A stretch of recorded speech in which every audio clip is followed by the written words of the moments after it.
Chapitre 7. Quand je découvre la beauté de la croix de Christ, c'est l'émerveillement qui engendre les changements. Imagine que dans une église, le dimanche matin au moment de la prédication, il y ait dans l'assistance autant de croyants présents que de non-croyants. Quelle est la différence entre une personne non chrétienne, un chrétien charnel et un chrétien spirituel? Tous trois écoutent le même message. Tous trois entendent la même vérité. Tous trois reçoivent le même enseignement. Mais une seule personne sur les trois est touchée par le message. Qu'est-ce que cette personne possède que les deux autres n'ont pas? La réponse se résume en un seul mot: l'émerveillement, l'admiration, la capacité d'apprécier et de reconnaître la valeur de ce qu'elle entend. Quelque chose s'est produit dans le cœur de cette personne qui n'a pour les deux autres que peu de valeur, mais qui pour elle est la chose la plus précieuse du monde. D'un point de vue spirituel, voir est l'expérience la plus incomparable que peut avoir un être humain. Parce que ce n'est pas que lorsque nous voyons, uniquement lorsque nous voyons, que nous pouvons alors en ressentir de la joie. De la même façon que lorsqu'une personne part en vacances dans un lieu paradisiaque dont elle a toujours rêvé, son désir n'est pas vraiment d'arriver à destination. Son enthousiasme vient du fait de voir le lieu tant attendu. Et en le voyant, de jouir de toute sa beauté, d'apprécier toutes ses vertus, d'observer l'eau si claire, le sable blanc, les coraux, les poissons de toutes les couleurs, les palmiers, le ciel d'azur. Voir toutes ces choses fait naître en son cœur une immense joie. Voir impacte la personne. Imagine ce que ce serait d'arriver au lieu de tes rêves et d'être soudainement aveugle et de ne pas pouvoir le voir. Voir procure de la joie, engendre du plaisir, fait naître le bonheur. Voir transforme. Voir est l'expérience la plus précieuse que peut avoir un être humain. Parce que ce n'est que lorsque nous voyons Christ, uniquement lorsque nous voyons la gloire de Christ, que change ce qui est notre trésor et notre joie. Voir son amour, voir son éclat, voir sa beauté, qui s'est révélée dans toute sa plénitude à la croix. C'est ce qui produit le choc qui nous transforme. Voir sa grandeur est ce qui cause notre plaisir et transforme notre cœur en nous donnant la véritable paix, la joie et le bonheur. Lorsque nous voyons Jésus tel qu'il est véritablement, nous le savourons. Ou pour le dire autrement, nous nous délectons en lui parce qu'il est vrai et magnifique et qu'il nous comble totalement. C'est cela mon but. Parce que lorsqu'on fait une telle expérience de Christ, il y a deux choses qui se passent.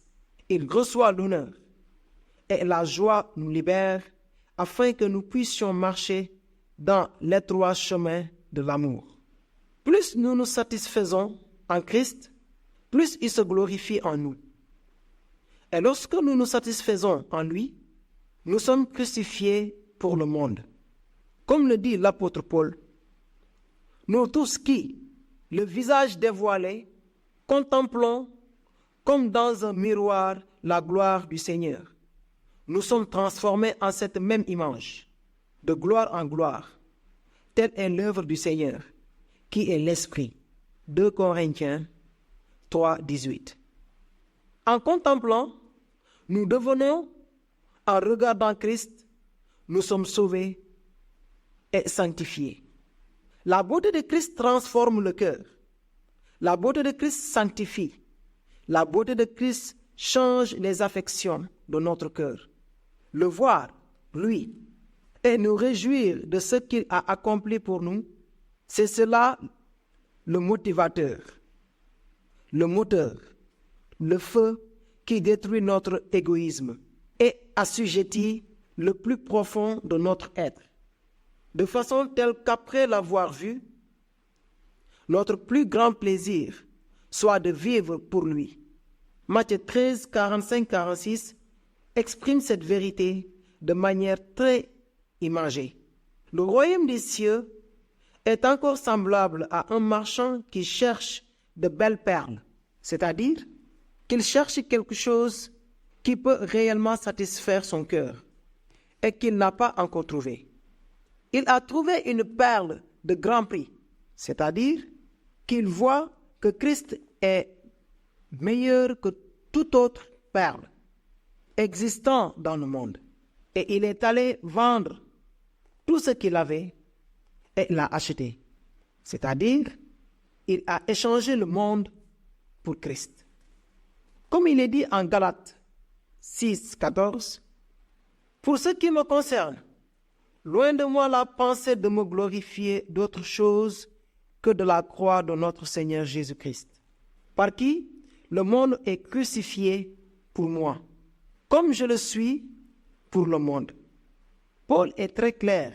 L'Évangile, la croix de notre Seigneur Jésus-Christ, toutes ses œuvres et sa personne ont le pouvoir d'accomplir ce que personne ne peut faire pour soi-même. Cesser de désirer vivre pour soi-même et cesser de désirer pour tout ce que les idoles du monde ont à offrir. Pour que tu puisses comprendre la puissance de transformation de l'Évangile, je vais partager avec toi une histoire vraie qui m'a été racontée par une amie missionnaire. Au Kenya, une femme chrétienne vivait avec un mari violent. Ce dernier la maltraitait régulièrement avec énormément de mépris et en l'humiliant. De ce fait, mon amie missionnaire lui dit qu'elle pouvait quitter son mari, du moins temporairement, jusqu'à ce qu'il cesse de lui faire du mal. Mais elle décida de rester avec lui, de continuer à le servir et à l'aider, malgré les coups et blessures continuelles. Un soir, son mari s'enivra plus qu'il ne l'avait encore jamais fait. Cette fois-ci, il décida d'inviter des amis à la maison. Et lorsqu'ils arrivèrent, il dénuda son épouse et abusa d'elle, tandis que ses amis buvaient et riaient. Lorsque son mari eut terminé de faire tout ce qu'il voulait avec elle, il s'est produit quelque chose de tellement incroyable que l'on pourrait presque dire de divin.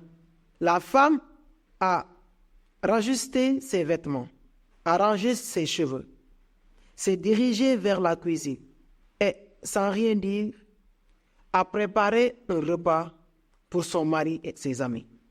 Quand elle est revenue dans la salle à manger, elle leur a dit avec amour, « Voilà ce que je vous ai préparé. » À cet instant-là, le mari a craqué et, les larmes aux yeux, lui a demandé, « Pourquoi est-ce que tu as fait ça? Comment est-ce que tu peux me traiter ainsi après tout ce que je t'ai fait? Comment peux-tu continuer à m'aimer? » D'une voix angélique, sa femme lui a répondu, « Si je dois souffrir tout cela pour que tu puisses voir combien Dieu t'aime, je suis prêt à le supporter avec joie. » Là, brisé, le mari est tombé à genoux et a accepté Jésus. En voyant l'amour, la grâce et la persévérance de sa femme, le mari a changé. Fais bien attention à ce que tu vas lire maintenant. Christ est la femme kenyane. Toi et moi, nous sommes le mari. 1 Pierre 3, 18. Bien que nous soyons chrétiens, nous rejetons Christ. Nous le blessons. Nous l'échangeons pour nos idoles. Bien que nous soyons chrétiens, nous lui tournons le dos, abusons de son amour et nous rendons coupables d'adultère. Jacques 4, 4. Bien que nous soyons chrétiens, nous nous enivrons de désirs égoïstes et, selon les paroles littérales de la Bible, nous vivons comme ce que décrit le prophète. Au bout de chaque chemin, tu as bâti ton haut lieu. Tu as rendu ta beauté abominable et tu as ouvert tes jambes à chaque passant et multiplié tes fornications. Ézéchiel 16, 25. En fait, Christ a été littéralement dénudé et abusé par nous. Matthieu 27, 30. Il a été maltraité pour moi et pour toi. Il a été frappé et blessé publiquement, tandis que les gens autour de lui riaient et se moquaient, méprisé et abandonné. Homme de douleur et habitué à la souffrance. Ce sont nos souffrances qu'il a portées. C'est de nos douleurs qu'il s'est chargé, frappé de Dieu et humilié. Mais il était blessé pour nos péchés, brisé pour nos iniquités. Il a été maltraité et opprimé, et il n'a point ouvert la bouche, quoiqu'il n'ait point commis de violence et qu'il n'ait point de fraude dans sa bouche. Ésaïe 53, 3 à 9. Et pourtant, il a dit, Père, pardonne-leur, car ils ne savent pas ce qu'ils font. Et pendant ce temps, il se partageait ses vêtements en tirant au sort. Luc 23, 34. Tant que tu ne vois pas que tu détestes Dieu, tu ne peux pas l'aimer. Tant que tu ne vois pas que, malgré cela, il t'accepte, tu ne pourras jamais réussir à mesurer l'étendue de son amour. Romains 5, 10. Nous ne commettons pas de petits péchés nécessitant un petit sauveur et demandant un petit sacrifice. Bien au contraire, nous sommes semblables au mari de la femme kenyane. Et chaque jour, nous abusons encore et encore d'un Dieu qui se laisse déshonorer par amour pour nous et qui nous dit encore et encore, si je dois souffrir tout cela pour que tu puisses voir combien je t'aime, je suis prêt à le supporter avec joie. Les paroles de cette femme du Kenya sont les paroles de Jésus. C'est l'Évangile. Si tu vois cela, si tu l'apprécies, si tu es émerveillé par lui, tu en seras changé. Oui, la croix est la plus grande des nouvelles pour le non-croyant, mais c'est aussi la plus grande et la plus nécessaire des nouvelles pour celui qui est croyant depuis des années. Voilà la clé pour comprendre. Le même Dieu qui nous a attirés et séduits avec sa croix afin que nous soyons sauvés est aussi le Dieu qui nous a attirés et nous a séduits aujourd'hui afin que nous soyons sanctifiés. Comment changer? En voyant intégralement la profondeur de notre maladie et l'inexplicable grandeur de son amour, en voyant ce que nous sommes et en nous souvenant de ce qu'il est, lui, en voyant combien nos idoles nous surprennent encore et que lui, encore et toujours, nous aime et veut nous libérer. En voyant combien aujourd'hui, bien qu'étant chrétiens depuis des années, nous avons encore besoin d'un sauveur. Comme le proclamait Saint Augustin, « Oui, Seigneur, faites-le, réveillez-nous, humiliez-nous, enflammez-nous et prenez-nous, afin qu'embrasés par votre douceur, nous vous aimions et nous lancions à votre poursuite. » L'Évangile affirme deux vérités à la fois simples et profondes. Nous sommes mauvais. Et c'est justement ce que nous refusons. Et nous voulons le nier en nous cherchant des excuses ou en rejetant la faute sur d'autres. Christ lui-même est bon. Il est et sera la plus grande nécessité de notre vie. Lorsque nous voyons, sentons, expérimentons ces réalités, il se passe encore deux autres choses extraordinaires. Christ est valorisé. Parce que maintenant, nous délectons de sa beauté, parce que maintenant, nous l'apprécions à sa juste valeur. Cela signifie que nous le glorifions. Nous aussi sommes valorisés. Accepter la condition de notre cœur ne nous dévalue pas, ne détruit pas notre self-estime. Au contraire, cela nous rend dignes. Cela crée en nous une identité fondée non pas sur ce que nous sommes, mais sur ce que lui a fait pour nous. Nous avons de la valeur, non pour faire de bonnes choses ou pour nier notre iniquité, mais en raison du prix exorbitant qu'il a payé pour nous. En dépit de cela, en voyant nos motivations et pas seulement nos actions, nous réalisons combien nous sommes bien plus pécheurs que nous le pensions. Mais en voyant la croix de Jésus, nous comprenons que nous sommes bien plus aimés que nous n'aurions jamais pu l'imaginer. Comme l'a dit John Newton, si parfois je perdais la tête, j'aimerais me souvenir quand même de deux choses. Que je suis un très grand pécheur et que j'ai un très grand sauveur. Si nous sommes profondément bouleversés par la contemplation de son amour pour nous, notre cœur se détournera des choses soi-disant sauveurs.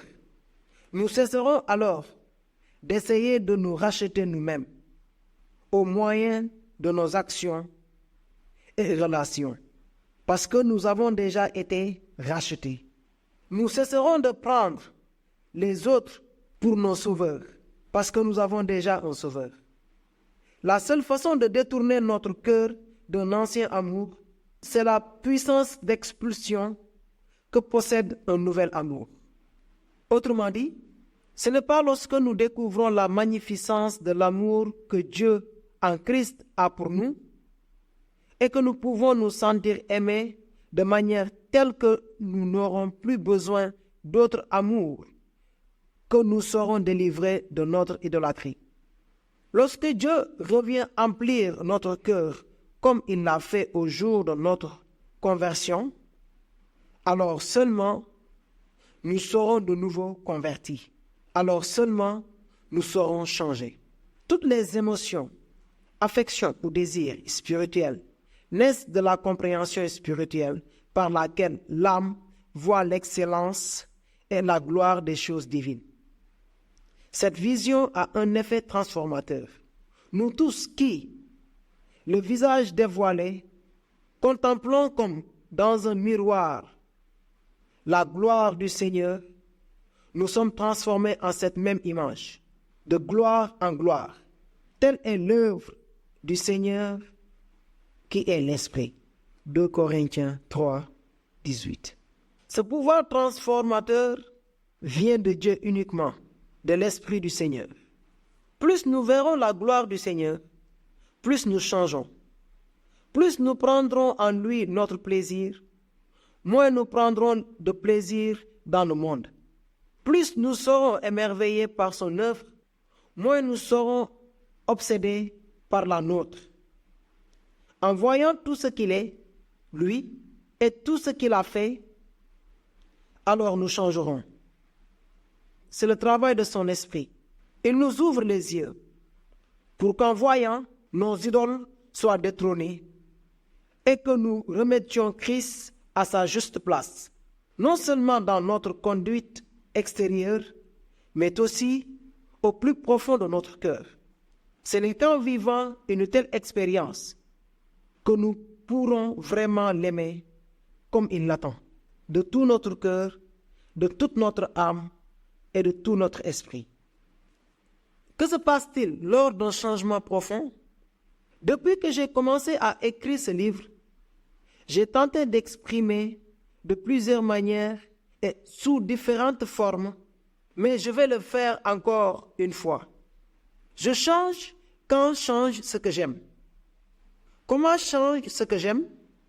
Non pas en m'efforçant d'aimer, mais plutôt quand je réalise que ce sont elles qui m'aiment. Lorsque je vois, apprécie et adore l'incroyable amour que Christ a pour moi, 1 Jean 4, 19 l'affirme clairement, nous l'aimons parce qu'il nous a aimés le premier. C'est-à-dire que la capacité d'aimer Dieu et les autres naît, provient, est possible lorsque je suis de nouveau émerveillé, qu'il puisse m'aimer. Je voudrais te demander de faire quelque chose. Ouvre ta Bible en Jean 15, 9. Je sais que tu t'attends à ce que je cite ce passage, et je le ferai. Mais maintenant, seulement pour cette fois-ci, je voudrais que tu mettes le livre de côté et que tu cherches toi-même le passage dans ta propre Bible.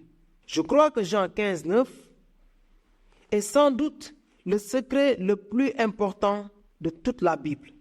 Note-le, souligne-le, mémorise-le. Médite sur ce qu'il implique tant que tu travailles, étudies ou conduis ta voiture. Si tu le fais, tu te rendras compte de quelque chose.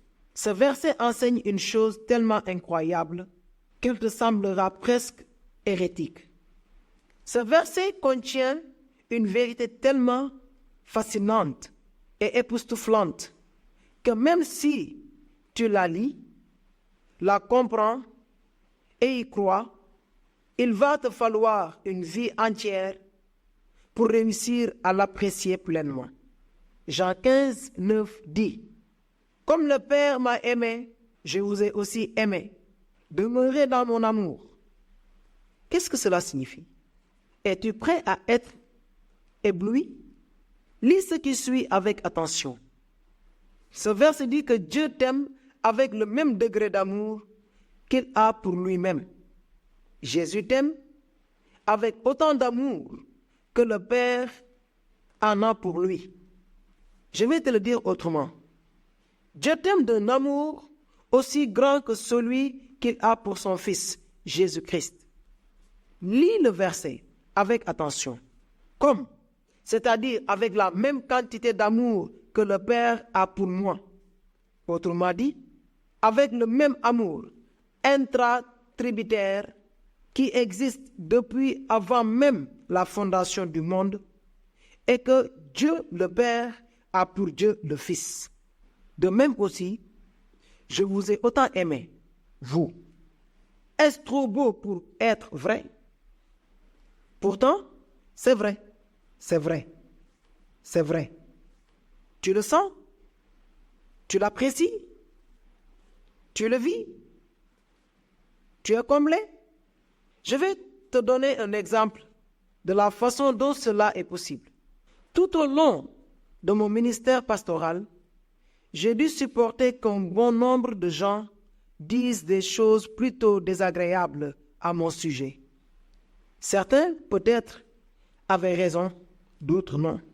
Par la grâce de Dieu, même dans les pires moments, j'ai pu généralement garder une bonne attitude et j'ai tenté de répondre du mieux possible. Je n'en tire aucun mérite. Ce n'était pas moi qui agissais. C'était très clairement Christ en moi. Cependant, je suis très conscient qu'il y a eu une certaine situation dans laquelle j'aurais pu très facilement perdre le contrôle. Pour me voir mal réagir, il faudrait que quelqu'un maltraite l'un de mes enfants. Si quelqu'un s'en prenait à l'un d'eux, je suis presque certain que je n'aurais pas le courage de réagir comme je l'ai fait lorsqu'il s'agissait de moi. Pourquoi? Parce que je les aime. Je les aime autant et même plus que je ne m'aime moi-même. L'une des choses que ma fille Michaela aime le plus, c'est que je lui raconte une histoire tous les soirs. Quand l'histoire est terminée, ce que j'aime, c'est lui dire, « Tu sais, ma chérie, si pendant la nuit, un homme méchant entrait dans la maison pour te faire du mal, papa te défendra toujours. Je suis prêt à mourir pour toi. » Les 3 ou 4 fois où j'ai dit cela, elle m'a serré fort dans ses bras et, les larmes aux yeux, m'a dit qu'elle m'aimait. Je lui dis alors, mon amour, papa serait prêt à donner sa vie pour toi. Mais tu sais quoi? Dieu l'a fait. Il a donné sa vie pour toi. Il t'aime tellement qu'il est mort pour toi sur une croix afin de te sauver. Ma chérie, l'amour de Dieu est plus grand que l'amour de papa. En général, en ce moment-là, elle m'étreint à nouveau et, tout ému, verse encore quelques larmes. Tu vois, le degré d'amour que j'ai pour mes enfants est le même que celui que j'ai pour moi. Je donnerai ma vie pour eux. Je suis sûr que si tu as des enfants, il en va de même pour toi. Ce que toi et moi ressentons pour nos enfants est une petite image de l'amour que Dieu a pour toi. Est-ce que tu comprends maintenant?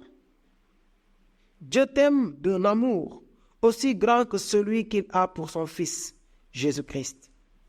Comme le dit Christ en Matthieu 7, 11, « Si donc, méchants comme vous l'êtes, vous savez donner de bonnes choses à vos enfants, à combien plus forte raison votre Père, qui est dans les cieux, donnera-t-il de bonnes choses à ceux qui ne lui demandent? » Quel est le commandement de la deuxième partie de Jean 15, 9?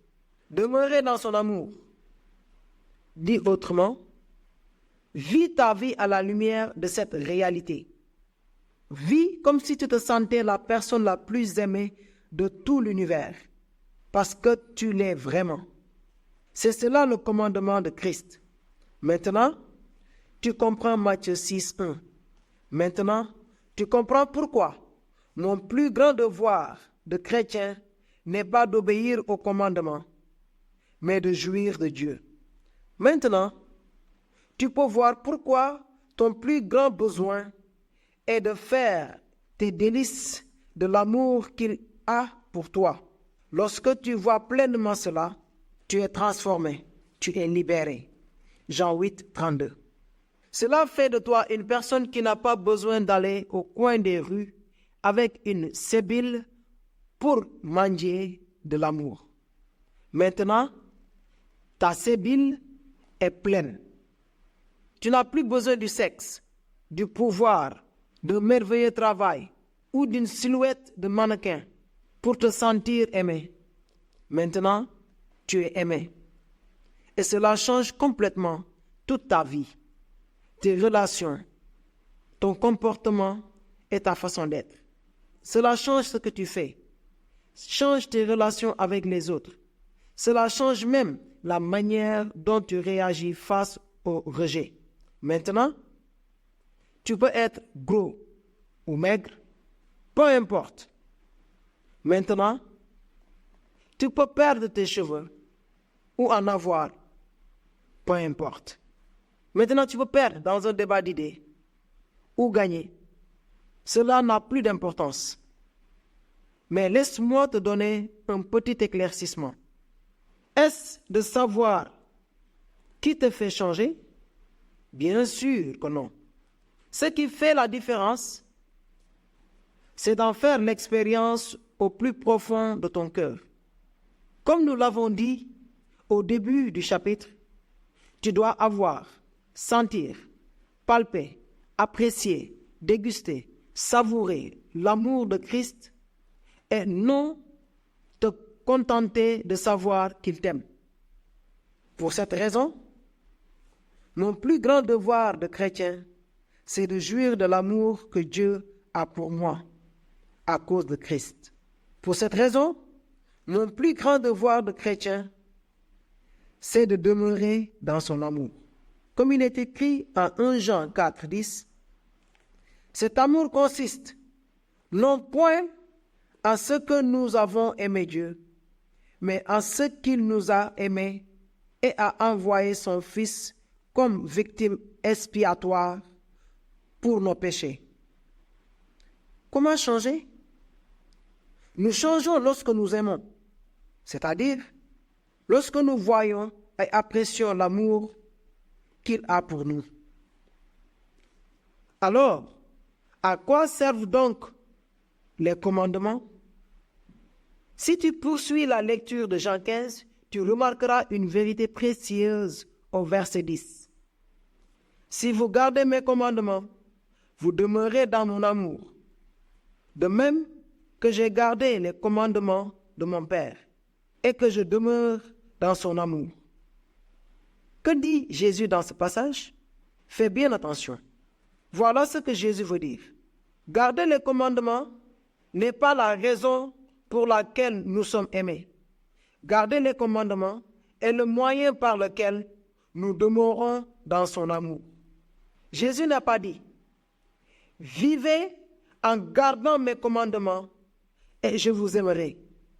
Il a dit « Vivez en gardant mes commandements et alors vous ferez l'expérience de mon amour. » C'est-à-dire, vis comme je te le demande et tu pourras te réjouir en moi. Tu pourras apprécier combien je t'aime. Tu pourras de plus en plus arriver à t'approprier la réalité de l'amour que j'ai pour toi. Permets-moi de te paraphraser les paroles de Jésus. Voilà ce qu'il dirait. Si tu pèches, mon amour pour toi ne changera pas. Mais tu ne pourras plus le ressentir. Tu ne pourras pas le faire tien. Tu seras incapable d'en jouir. Lorsque tu pèches, tu fais comme l'Autriche qui met la tête dans le sable et ne peut plus voir la lumière du soleil. Rien n'a changé. Le soleil est toujours là. C'est seulement qu'elle ne peut plus le voir. Pourquoi est-ce que Jésus veut que tu saches cela? Prépare-toi à étudier quelques-uns des autres versets les plus importants du Nouveau Testament. En Jean 15, 11, il est écrit « Je vous ai dit ces choses, afin que ma joie soit en vous et que votre joie soit parfaite, complète. » As-tu fait attention aux paroles de Jésus? L'homme le plus heureux qui ait foulé le sol de cette terre veut que j'éprouve le même degré de bonheur que lui. Le Dieu de l'univers veut que je sois aussi heureux que lui. C'est absolument fascinant. Jésus veut que je garde ses commandements pour que je puisse demeurer dans son amour. Et pour qu'en le faisant, je trouve le plaisir que j'ai toujours cherché loin de lui. Comment peut-il exister quelqu'un de tellement incroyable? Mon cœur s'éloigne de lui et je retourne à mes idoles. Il meurt à ma place pour me récupérer. Et après, il me dit qu'il veut me donner ce que mes idoles ne peuvent pas me donner. Je veux t'aimer, te remplir ta coupe. Vis comme je te demande et tu en feras l'expérience. Comment est-ce que Dieu peut m'aimer à ce point-là? Tu penses peut-il vraiment m'aimer avec le même degré d'amour que celui qu'il a pour son fils? Comment est-ce possible? Peut-être qu'avant même ma conversion, Jésus était déjà prêt à mourir pour moi. Après tout, je ne le connaissais pas. Je me tenais loin de lui. Je ne savais pas vraiment qui était Dieu. Je n'avais pas le Saint-Esprit. Mais maintenant, je suis chrétien depuis un certain temps. Je ne suis pas très sûr. Il y a certaines choses que j'ai faites depuis ma conversion. Des choses auxquelles j'ai pensé dans l'intimité, des cycles de péché que je recommence. Honnêtement, j'ai du mal à l'accepter. Je n'arrive pas à le croire et à y prendre du plaisir. Pourquoi cela arrive-t-il? Je pense que la réponse peut se résumer en une phrase. Nous avons tendance à être de bons étudiants de ce que nous faisons, mais de mauvais étudiants de ce que Christ a fait. Nous ne comprenons pas entièrement, ni ne profitons pas de l'Évangile. Je m'explique. Pour la plupart d'entre nous, lorsque nous pensons à l'Évangile, la première chose qui nous vient à l'esprit est que, grosso modo, l'Évangile se rapporte à Christ qui pardonne nos péchés. Oui, c'est vrai. Il est question de ça, mais c'est encore bien plus que ça. Cela ne représente que 50% de l'évangile. Il manque l'autre moitié. Les théologiens appellent cette autre moitié la double imputation. Je t'explique. Il est écrit en 2 Corinthiens 5, 21, « Celui qui n'a point connu le péché, il l'a fait devenir péché pour nous, afin que nous devenions en lui justice de Dieu. » Selon ce verset, à la conversion, il se passe deux choses.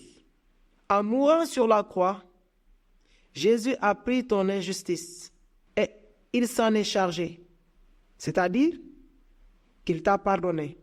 Et par ailleurs, il a pris sa justice à lui et l'a chargée sur toi, c'est-à-dire qu'il t'a béni d'une nouvelle manière. Pour faire une comparaison financière, si tu as une énorme dette, lui ne remet pas simplement pour toujours ton compte à zéro, ce qui serait déjà fantastique, mais il vide son propre compte et dépose toute sa richesse sur le tien. Sur le plan monétaire, il fait de toi un multimilliardaire. Il en découle d'énormes implications spirituelles. Je t'explique d'une autre façon. Imagine que tu commences à vivre une vie complètement désordonnée. Sexe, alcool, drogue, etc. Bientôt, tu te retrouves sans argent. Tu commences à voler. Pendant plusieurs années, tu t'en sors et tu ne te fais pas prendre. Tu arnaques beaucoup de gens. Tu triches sur ta déclaration de revenus. Et tu prends d'innombrables décisions louches qui lèsent tes amis et ta famille. Mais voilà qu'arrive le jour où tu te fais prendre. Tu es coupable, tu le sais. Le juge le sait. Aucun type de défense ne pourra te rendre libre. Maintenant, imagine la situation suivante. Suppose que le roi d'Espagne entre dans la salle d'audience et que dans cette situation incroyable, il s'écrit que la séance doit arrêter, car lui, il est disposé à te disculper. Imagine un instant qu'il ait le pouvoir de le faire et qu'ensuite, il signe un décret royal t'accordant le pardon. Pour beaucoup, l'évangile est ça. Nous avons péché et le roi nous a pardonné. Que se passe-t-il ensuite? Philippe VI retourne à son palais et toi à ta maison. Fin de l'histoire. Mais ce n'est pas cela l'évangile. Ce n'est que 50% de l'évangile. Si tu vis en Espagne, il est fort probable que tu saches qui est l'infante Léonore de Bourbon. Elle est la fille aînée de Philippe VI, héritière du trône. L'évangile ne dit pas seulement que le roi te pardonne. Il dit que maintenant, tu es Léonard de Bourbon. L'évangile dit que maintenant, tu es fille de Philippe VI. Maintenant, tu es tout ce qu'est le Fils devant Dieu. Sa justice est la tienne. Et par conséquent, tous ses bénéfices sont à toi. Tous ses privilèges sont à toi. Tout son héritage est à toi. Même son libre accès au trône est à toi. Maintenant, tu es un fils. Réfléchis bien à ce que tu viens de lire. Devant le trône de Dieu, au ciel, parce que Christ t'a donné sa justice, tu es maintenant traité comme lui. En fait, tu es maintenant aimé comme si tu étais lui. Dans notre illustration, Philippe VI ne pardonne pas seulement tes méfaits. Philippe VI t'aime comme si tu étais Léonore de Bourbon, sa propre fille. À cause de Christ, tu es l'égal de Christ. Tu es traité par Dieu comme si tu étais lui. Tu es aimé de Dieu comme si tu étais lui. Comme il est dit en Hébreux 2, 11, « Car celui qui sanctifie et ceux qui sont sanctifiés sont tous issus d'un seul Père. C'est pourquoi il n'a pas honte de les appeler frères. Revoyons notre illustration un peu à la baisse pour la rendre plus concrète. Imagine que mon fils adolescent et l'un de ses amis vole ma voiture neuve pour quelques heures pendant que je suis absent de la maison. Je confesse que j'ai moi-même fait cela quand j'étais jeune et qu'il s'agit donc d'un exemple très près de la réalité. Disons que c'est cet ami qui a convaincu mon fils de le laisser conduire parce qu'il est orphelin et pauvre et ne pourra jamais conduire une voiture de telle qualité. Supposons qu'ils aient un accrochage. Personne n'est blessé, mais ils ont détruit ma voiture. Disons encore que l'assurance ne couvre pas les dégâts de cet accident. Maintenant, ce garçon a une dette envers moi, une dette qu'il ne pourra pas payer. Il n'a ni parents, ni argent. Mais moi, je décide de lui pardonner.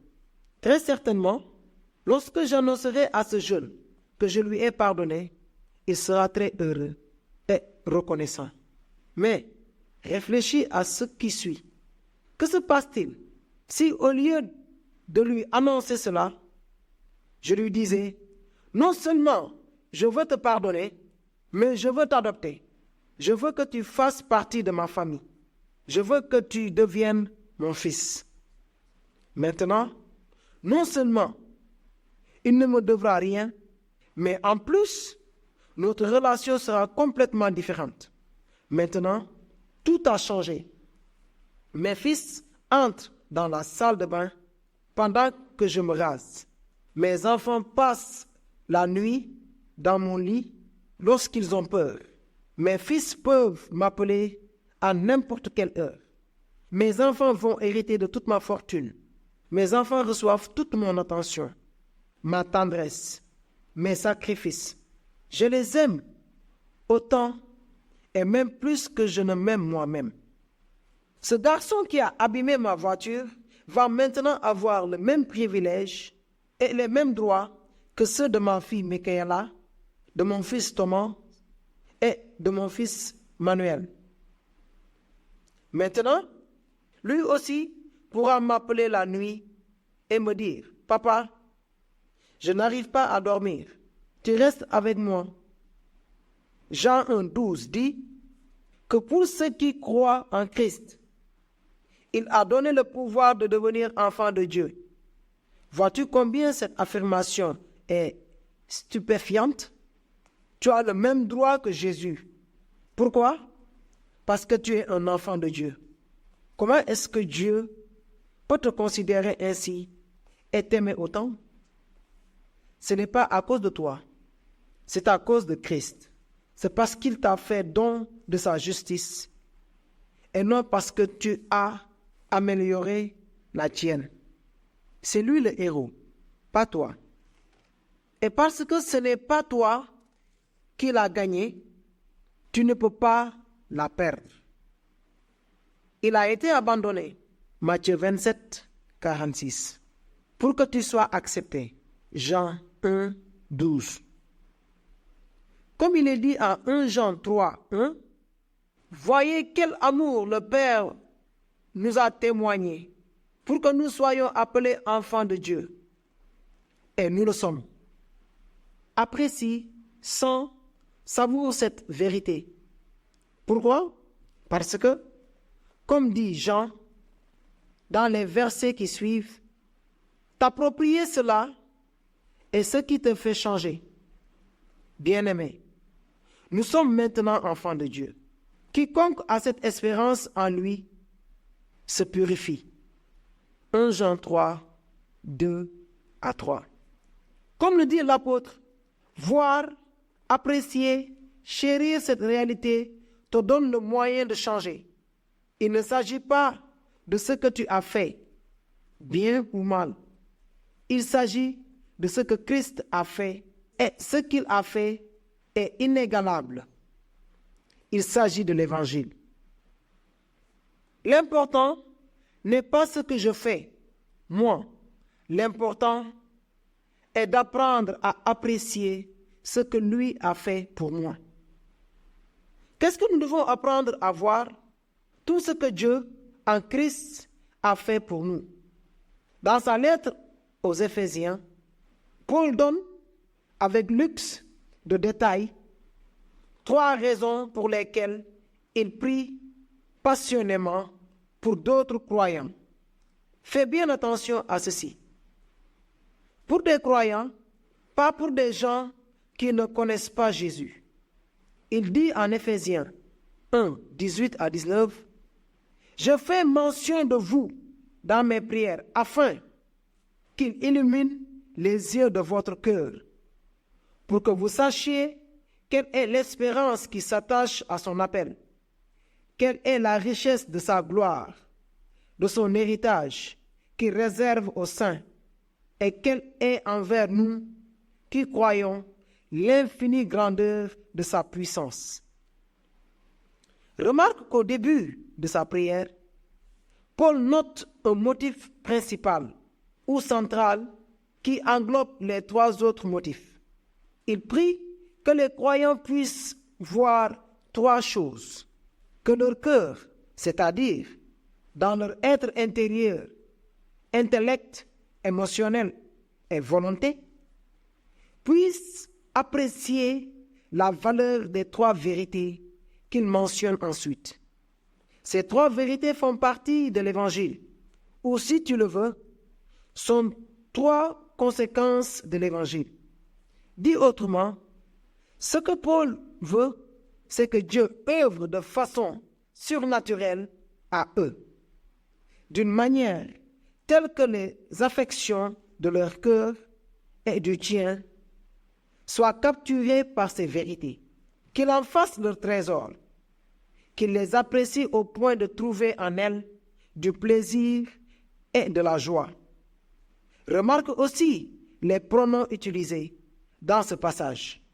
Paul veut qu'il soit bien clair que cela vient de Dieu.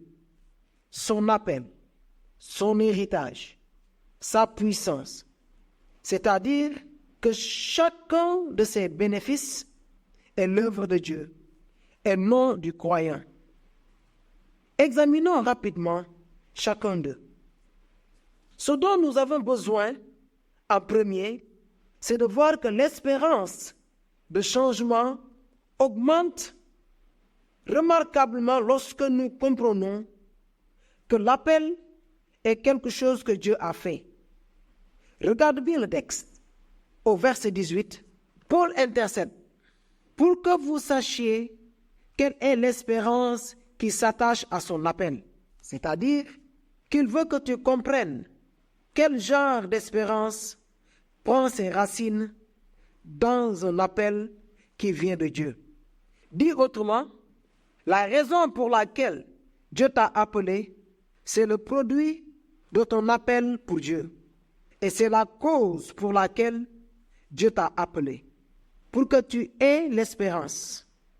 En d'autres mots, l'appel de Dieu engendre l'espérance, parce qu'il est fondé dans l'engagement que Dieu lui-même, a pris de mener à son terme l'œuvre de transformation et de changement que lui-même a commencé en nous lorsqu'il nous a appelés. C'est ce que dit Paul en Philippiens 1, 6. Je suis persuadé que celui qui a commencé en vous cette bonne œuvre la rendra parfaite pour le jour de Jésus-Christ. Réfléchis un instant.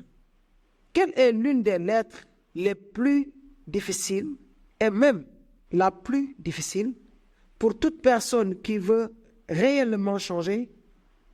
Je vais répondre pour toi.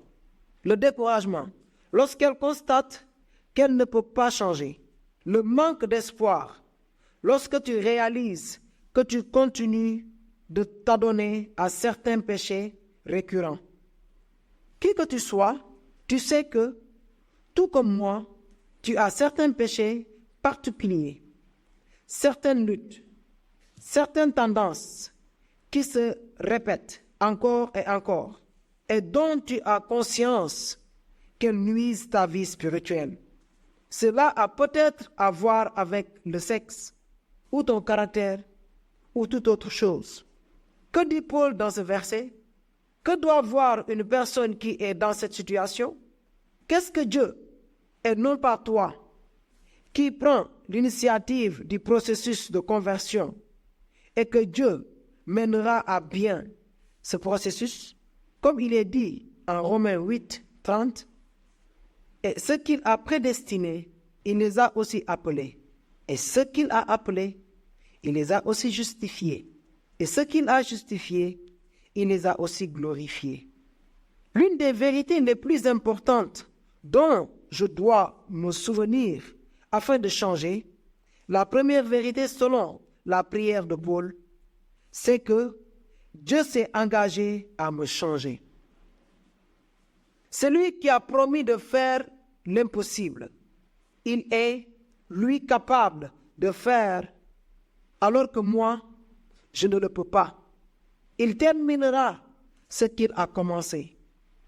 C'est ça la prière de Paul. En méditant sur ce qui est celui qui m'a appelé, je peux trouver l'espoir de changer. Le découragement vient de ce que tu as les yeux sur toi-même. L'espérance vient en gardant les yeux sur lui. C'est son œuvre, pas la tienne. Selon Paul, la deuxième chose dont nous avons besoin, c'est d'examiner quel genre d'héritage Christ nous a laissé. Si tu y penses, la première chose que fait une personne qui reçoit un héritage, c'est de voir combien d'argent on lui a laissé. C'est d'évaluer le genre d'héritage qu'elle reçoit. C'est aussi ce que nous devons faire avec notre héritage en Christ.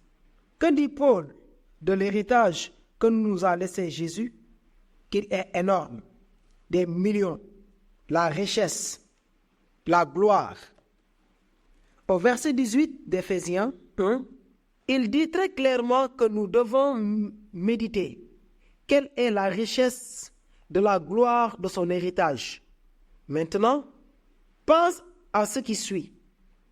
Pourquoi est-ce que le verset dit son héritage?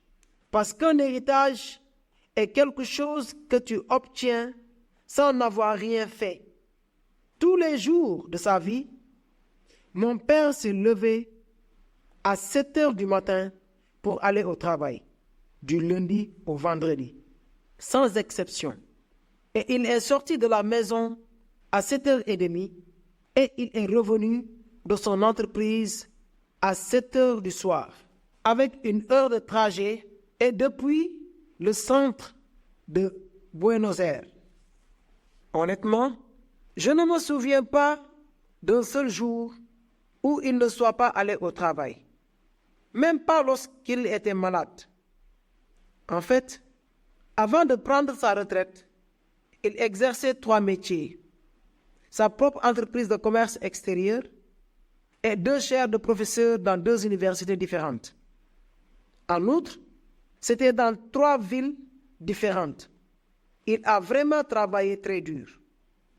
Lorsqu'il est décédé, ma sœur et moi avons hérité du fruit des richesses qu'il a accumulées pendant des années de rude travail.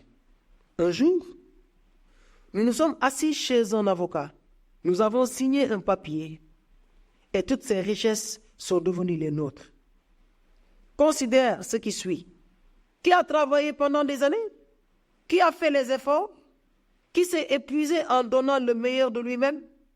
Ma sœur et moi n'avons rien fait pour mériter ce que nous avons reçu.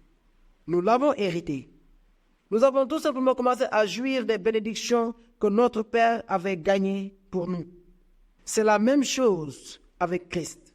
La prière de Paul, c'est que nous parvenions à voir la dimension de la richesse de la gloire de l'héritage que Christ a obtenu pour nous. La meilleure de ces richesses, maintenant, définitivement pas la seule. Dieu t'aime. Ne néglige pas cette déclaration. Dieu t'aime. Maintenant, en ce moment même et pour toujours. Jésus t'a donné sa justice. Justice qu'il a gagnée durant toute une vie de parfaite obéissance. Et la conséquence, c'est que jamais il ne te verra tel que tu es en réalité injuste. Maintenant, lorsqu'il te regarde, il ne voit pas ton impureté. Il voit la pureté de Christ. Il ne voit pas ton orgueil. Il voit l'humilité de son Fils. Il ne voit pas ton égoïsme. Il voit l'œuvre désintéressée de Jésus. Il ne voit pas ton envie, ta jalousie, ni ta constante insatisfaction. Il voit le contentement parfait de celui qui a dit « Que ta volonté soit faite et non la mienne ». Cependant, je voudrais éclaircir quelque chose.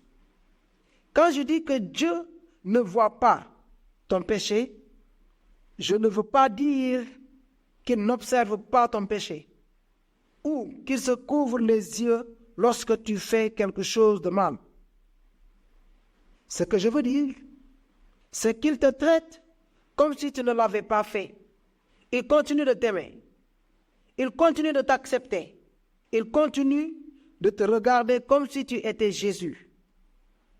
Comment est-ce que Dieu peut agir ainsi avec nous? C'est justement ça la prière de Paul.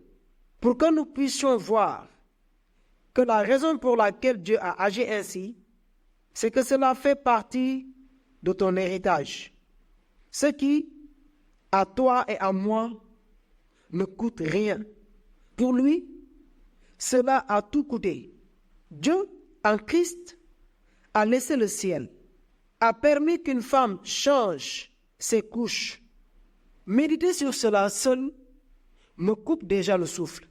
Que sa famille lui rejette, que ses amis l'abandonnent, que les gens le traitent de Satan, qu'il lui crache au visage, qu'il le dénude, qu'il s'amuse à le frapper et le clouer sur un bois. Ce qui, à toi et à moi, ne coûte rien, pour lui, cela a tout coûté. Paul dit que tu dois t'arrêter un moment et penser aux richesses de ton héritage. Est-ce que tu connais tout ce que tu as hérité à cause de la croix? Est-ce que tu utilises ces richesses? Est-ce que tu en profites? John Owen avait l'habitude de dire « La plus grande peine que tu puisses causer au cœur de Dieu, c'est... » Complète la phrase. Prends quelques instants. Qu'en penses-tu? Quelle est la pire chose que tu puisses faire à Dieu? Qu'est-ce qui lui ferait plus de mal? La plupart d'entre nous penseraient à quelques péchés extrêmes.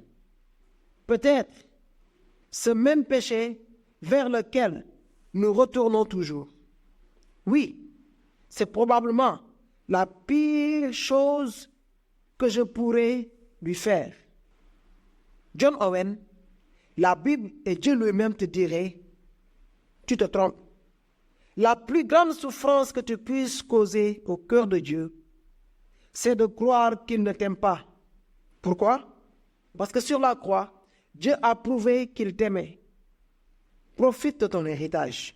Finalement, Paul prie pour que nous puissions voir que c'est sa puissance qui engendre les changements, pas mes propres efforts. Bien que j'aime courir, je n'ai jamais eu l'intention de terminer un marathon. Il me paraît impossible de courir 42 km sans s'arrêter. Je pense à toutes les villes et villages qui se situent à 42 km de ma maison. Et rien qu'en l'imaginant, je me sens déjà vaincu. Mais ce n'est pas la même chose si on fait le parcours en voiture. N'est-ce pas? La distance est la même, mais l'effort est fait par la voiture, non par nous. Oui, toi et moi, nous pouvons conduire. Et, d'une certaine manière, nous pourrons dire, je suis allé de Madrid à Barcelone. Mais, en réalité, ce n'est pas nous. C'est la voiture qui nous a portés d'un point à un autre. C'est par sa puissance que nous avons fait le trajet, pas par la nôtre. C'est cette vérité que Paul veut que nous voyions dans cette prière. Vérité qu'il exprime clairement à 1 Corinthiens 15, 10. Par la grâce de Dieu, je suis ce que je suis, et sa grâce envers moi n'a pas été vaine. Loin de là, j'ai travaillé plus que tous, non pas moi toutefois, mais la grâce de Dieu qui est avec moi. La prière de Paul est claire. Pour changer, nos yeux doivent être ouverts à cette réalité. Nous avons à notre disposition la puissance de Dieu lui-même, pour le faire.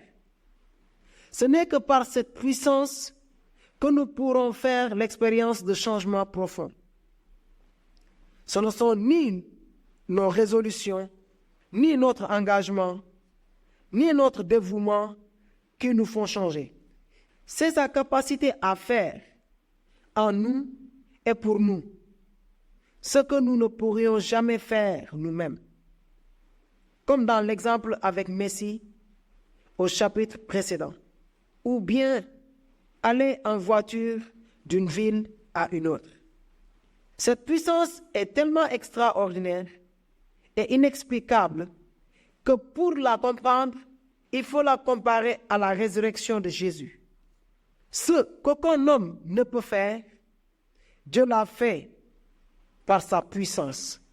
Le but de la prière de Paul, c'est que nous soyons capables de voir que si Dieu a le pouvoir de faire ce qu'il a fait avec Christ, c'est-à-dire le ressuscitant des morts et en le faisant asseoir à sa droite dans les lieux célestes, au-dessus de toute domination, de toute autorité, de toute puissance, de toute dignité et de tout nom qui peut être nommé, non seulement dans le siècle présent, mais encore dans le siècle à venir. Éphésiens 1, 20 à 21. Comment ne serait-il pas capable d'engendrer des changements réels et durables dans notre cœur? Il peut, lui, faire ce que toi et moi ne pourrons jamais faire. Comme nous le verrons dans les chapitres suivants, Dieu lui-même, vit maintenant dans ton cœur par le Saint-Esprit. Quelle est la prière de Paul? Que nous arrivions à mesurer les merveilleuses implications de cette vérité. Je terminerai ce chapitre par une brève réflexion. Plus d'une fois, j'ai reçu un courrier électrique disant quelque chose du style: gagne 2500 € par semaine. Travaille depuis chez toi. Clique ici. Qu'est-ce que je fais lorsque je reçois ce genre de courrier? Je l'élimine. Pourquoi? Est-ce que ça ne me plairait pas de gagner cette somme d'argent? Est-ce que ça ne m'intéresserait pas de travailler depuis chez moi? Bien sûr que non. Je l'efface parce que je sais que ce n'est pas vrai. Je sais que c'est du spam. Ce que dit ce courrier est très beau pour être vrai. C'est pourquoi je le rejette. Je voudrais t'encourager à ne pas faire la même chose avec l'Évangile. Je sais que si tu as lu jusqu'ici, tu ne le ferais pas de manière ouverte et consciente. Mais il est très possible d'éliminer ces vérités de ton cœur quand tu passeras à tes occupations du jour après avoir fini de lire ces mots. Ne le fais pas. Mets une marque-page, souligne, fais des marques de différentes couleurs. Ajoute des annotations personnelles dans les espaces. Médite l'Évangile tout le long du jour. Tu es son fils, sa fille. tu as l'esprit. Le Dieu de l'univers t'aime. Prends possession de cette vérité et vis sa lumière.